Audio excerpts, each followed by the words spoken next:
بسم اللہ الرحمن الرحیم۔ آج کا دن اسلامیان پاکستان کے لیے بالعموم اور سلفیان پاکستان کے لیے بالخصوص بڑا غم کا دن ہے کہ آج ہمارے عظیم مشفق مہربان سینیٹر پروفیسر علامہ ساجد میر رحمہ اللہ امیر مرکزی جمعیت اہل حدیث پاکستان اپنے رب کے حضور پیش ہو چکے ہیں۔ میرا ان کے ساتھ بڑا درینہ تعلق تھا۔ ہمارے لیے وہ والد کی حیثیت تھے۔ جب بھی کبھی کوئی اہل حدیث یوتھ فورس کے حوالے سے کبھی کوئی مسئلہ ہوا، بات ہوئی، تو ان کی ایک ہی بات ہوتی تھی کہ جائیں آپ اپنا کام کریں، میں آپ کے پیچھے کھڑا ہوں۔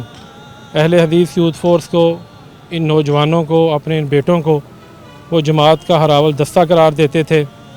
ان کا اس دنیا سے جانا یقیناً یہ اللہ رب العزت کا نظام ہے، سسٹم ہے، لیکن یہ خلا کبھی بھی پر نہیں ہوگا۔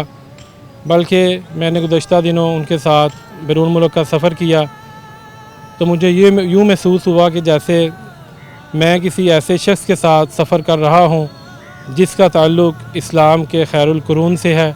اللہ تعالیٰ امیر محترم کو اعلیٰ علیین میں جگہ عطا فرمائے۔ ان کی خواہش تھی کہ میں نے اپنی اماں کو نہیں دیکھا تو میں جنت میں اپنی ماں کو بھی دیکھوں گا۔ تو مجھے آج یہ یقین ہے کہ امیر محترم آج اپنی اماں کو دیکھ چکے ہوں گے۔ اللہ تعالیٰ انہیں جنت الفردوس میں اعلیٰ مقام عطا فرمائے۔